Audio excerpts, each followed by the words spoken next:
Assalamualaikum Assalamualaikum warahmatullahi warahmatullahi wabarakatuh. wabarakatuh.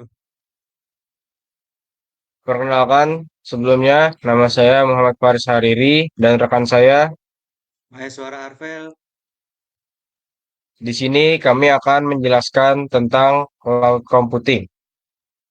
Apa sih cloud computing itu? Pengertian dari cloud computing adalah penyediaan sumber daya komputasi seperti server, penyimpanan data, jaringan, dan perangkat lunak melalui internet. Cloud computing disebut juga komputasi awal, merupakan gabungan dari penggunaan teknologi komputer dan pengembangan berbasis internet. Tujuan dari cloud computing. Satu, fleksibilitas. Dalam banyak kasus, cloud computing memudahkan organisasi untuk mengaktifkan layanan untuk digunakan dari lokasi yang berbeda dan dari jenis klien yang berbeda.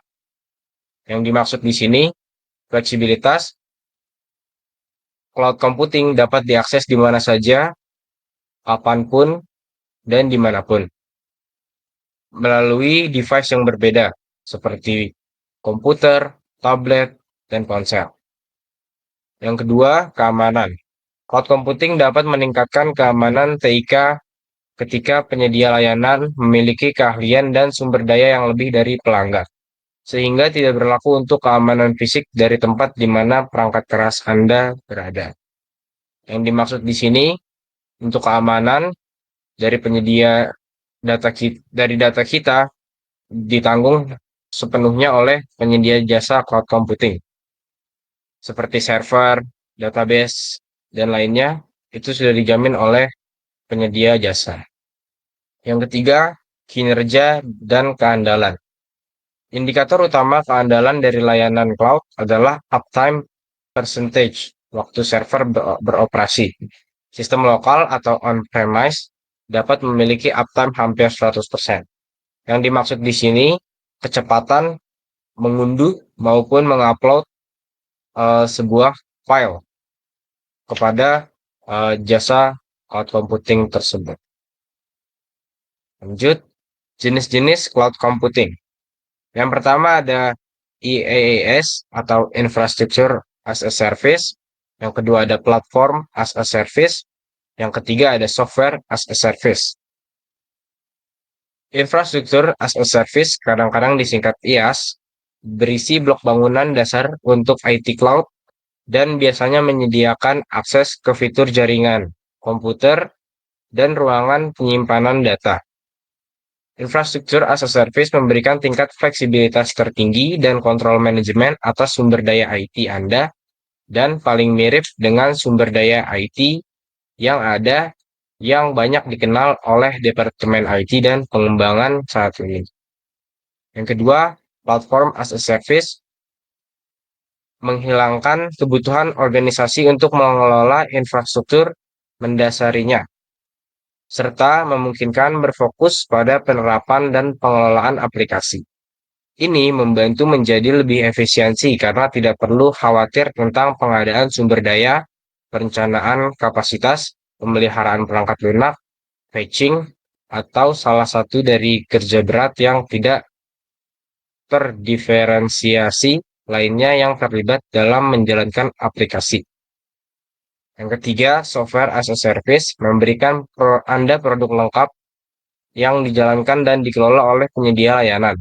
Dalam kebanyakan kasus, orang yang merujuk ke software as a service mengacu pada aplikasi pengguna akhir. Dengan penawaran SaaS, tidak perlu lagi memikirkan bagaimana pemeliharaan layanan atau bagaimana pengelolaan infrastruktur yang mendasarinya. Anda hanya perlu memikirkan bagaimana perangkat lunak itu digunakan. Contoh umum aplikasi SaaS adalah email berbasis web yang dapat Anda gunakan untuk mengirim dan menerima email tanpa harus mengelola penambahan fitur ke produk email atau memelihara server dan sistem operasi tempat program email dijalankan. Lanjut, contoh-contoh cloud computing. 1. Google Drive.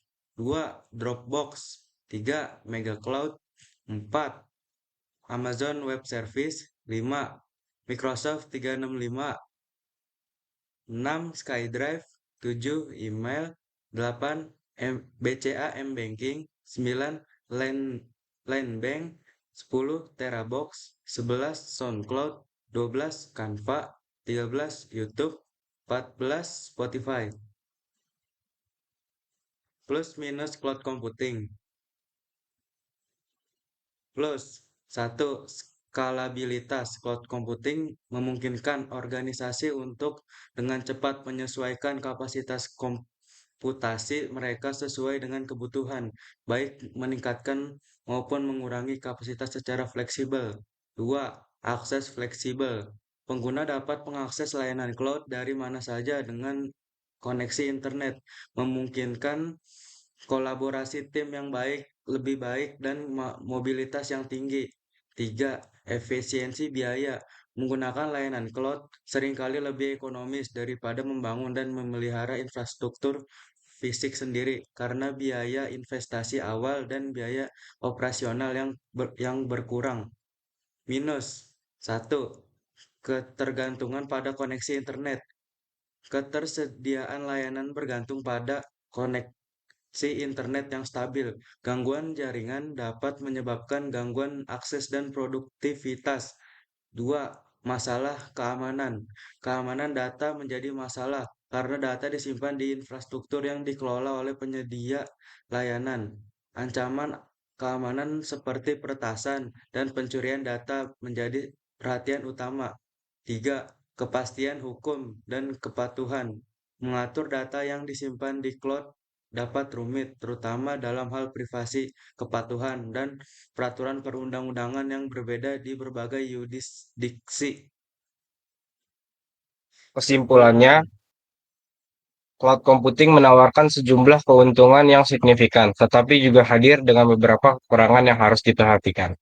Di dunia IT yang canggih ini, semakin berkembangnya teknologi, semakin banyak juga orang yang ingin memecahkan cara untuk mengetahui base dari sesuatu software atau aplikasi yang turut bisa mengambil data kita. Sekian ya, dan terima terima kasih. kasih. Wassalamualaikum Assalamualaikum warahmatullahi warahmatullahi wabarakatuh. wabarakatuh.